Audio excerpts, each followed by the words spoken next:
Hi everyone, welcome. Today's check-in is with the now 150-day-old bins that house the original red wiggler worms.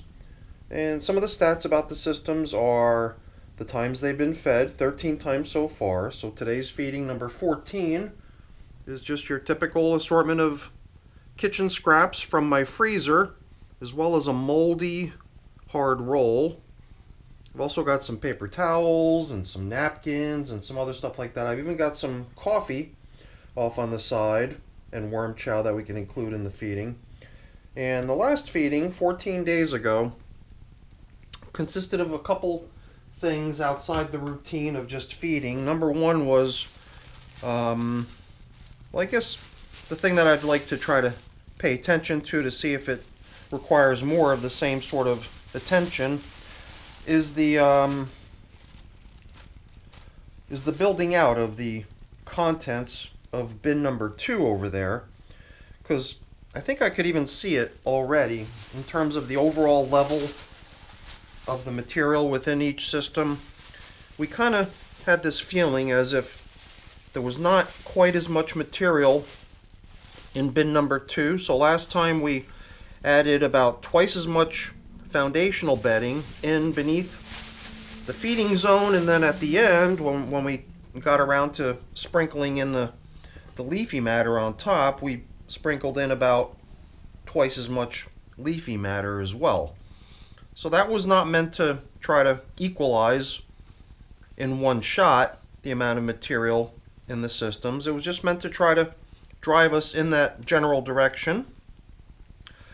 And I'm still getting this feeling like perhaps we can go a little bit more generous again on bedding in bin number 2 to see if we can get the amount of material in the two systems a little closer to each other. As far as their weight goes, they're both quite heavy, and I think I would attest that in large part to moisture in most cases. So moisture being kind of high in 150-day-old systems, I think, is probably to the system's benefit. So I'm not really looking to make any changes to that. I'm more than content to allow the moisture level to remain high, and I can see lots of springtails. I don't know if they're visible on the camera. They probably are to some degree. All these little tiny white specks everywhere are springtails, which are itsy bitsy little insects, kind of also there helping out with the process of breaking down stuff. And you can see them all over the place, enjoying the high degree of moisture.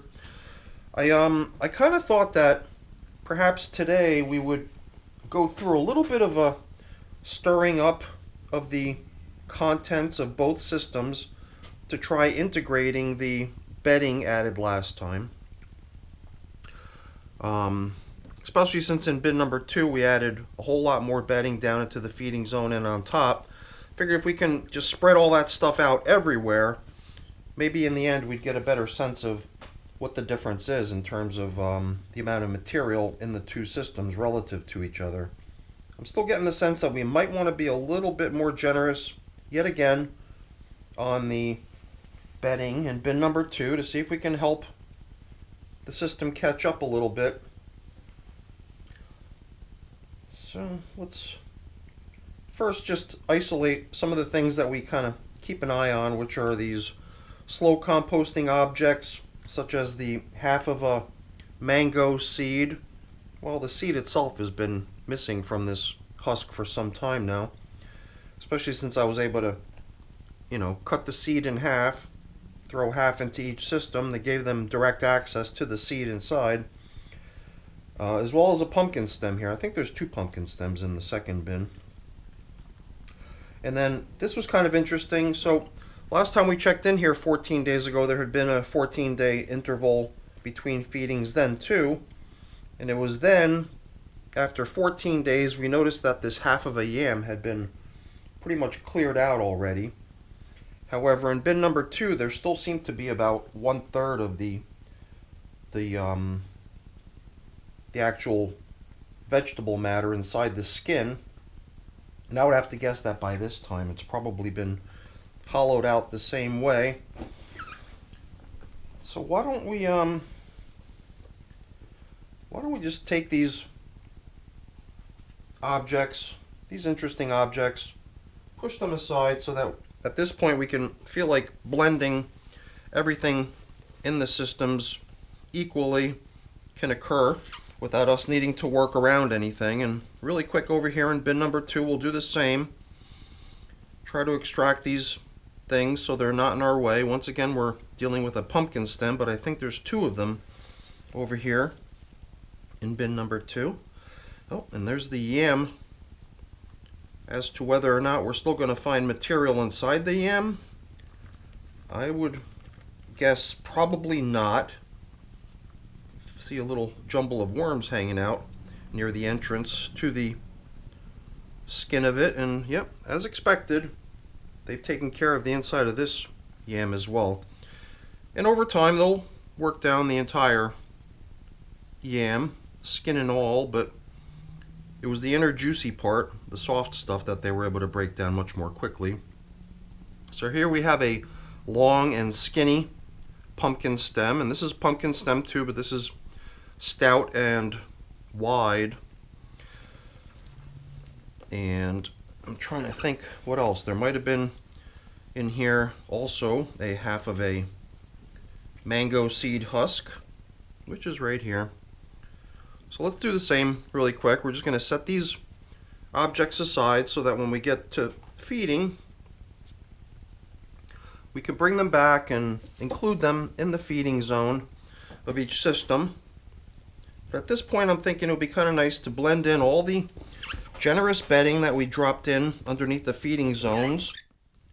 I guess part of the reason for doing this is because in certain systems I've been just skipping the aeration and tilling up of the outer edges of the systems. I kind of got on this little kick to just skip doing it in certain locations, and I'm fairly sure that this was one of those spots where we didn't do it. So I thought that this time we would just make a very deliberate extra step of making sure we've tilled up the material all around, not only just to get the outer edges aerated, since it had not gotten done last time, but also for the reason I stated earlier, which was just to get all the bedding that was added to both systems blended in throughout, kind of equalize stuff. And I thought that that might allow us to get a better visual sense as to whether or not bin number 2 would still benefit from getting a slightly greater portion of bedding to try to further increase its overall volume. So yeah, that was my idea, was to see if after getting everything aerated, fluffed up, combined, blended together, and all that other fun stuff, we'd be able to more easily see if we want to kind of do a repeat of what we did last time, which is to just be ultra generous on the bedding and try to help bin number 2 get a little bit caught up in terms of overall quantity of material in the container. You know, I mean, if I took deliberate steps last time to try to equalize the amount of material in both systems, then it seems sensible to include sort of a follow-up activity here today to see how it did, kind of see if it was getting us a little bit closer to the goal of having 2 systems that are a little bit closer to each other. And I think we are. I think we're definitely closer. Perhaps one more round of being a little bit more generous over here in bin number 2 with the bedding would get us to the point where we probably have a couple systems that are kind of at that same level in terms of material within each container. So now I think we can just proceed with dropping in today's meal and let these little guys get back to a little peace and quiet after such a disruptive check-in. So, sort of like last time, I've got my bedding, but you know what? I've got other things here. I've got some of these soiled napkins that I bring home from my mom's house, of which I have a fairly good sized collection. For a while there, I was really focusing hard on trying to deplete my ever-growing supply of these things, but most recently I've been a little bit neglectful in that, so I thought I'd grab at least a couple of them to accompany today's feeding. And oh, you know, whenever I put in bread type things, I always want to make sure that I've thoroughly soaked the stuff, because somehow if you don't, it just gets taken over by mold, and then the worms are just unable to make a whole lot of use of it as far as being a food substance. However, if you do dampen it thoroughly like we just did there, the worms can come at it just fine, and then the stuff actually stands a chance at getting broken down by the wormies. So we had a couple of these paper towels I wanted to include as well down here in the feeding zone. Somehow I had this sense like the food didn't really get distributed quite as evenly last time as it could have been after I rewatched the video. So maybe we can be a little bit more attentive and try to make sure both systems get a equal quantity of food. You can see this paper towel has been thoroughly utilized. Oh, let's not forget to return all these extra slow composting objects back down into the feeding zone as well before we get around to covering up.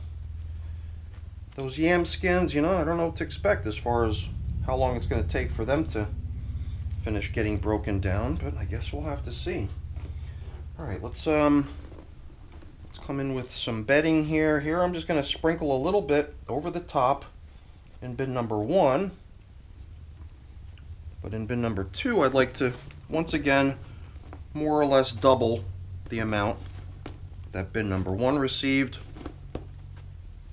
in the interest of seeing things equalize as far as overall volume within the two systems. And you know, I've also got grit and coffee and worm chow. You know, the space in the feeding zones is starting to run a little low.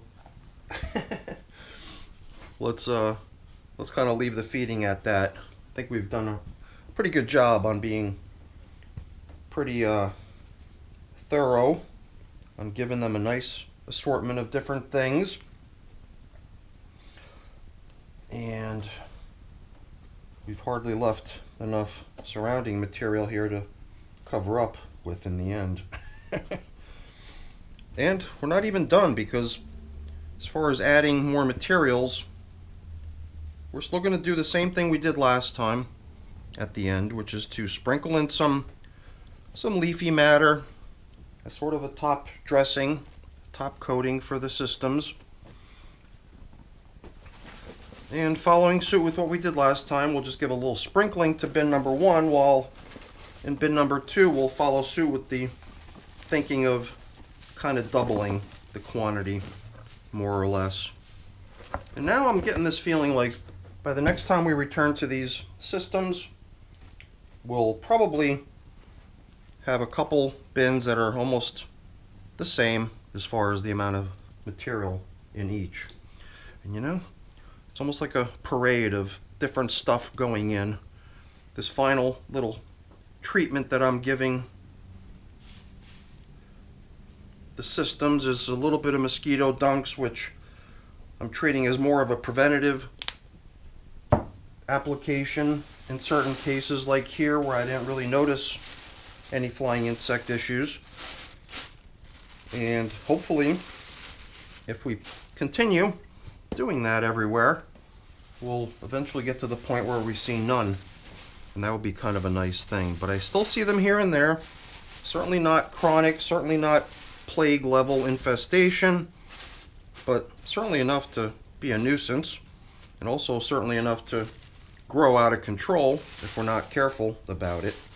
So let's see if we can return some of this stuff off my glove. I probably should have done it earlier while we were handling the leaves, but I think that'll be adequate. So that's it for our check-in with the original red wigglers.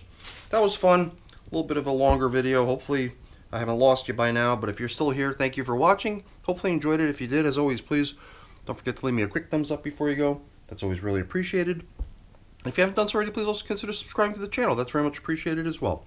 All right, everyone. Have a great day. Thanks for watching. Bye now.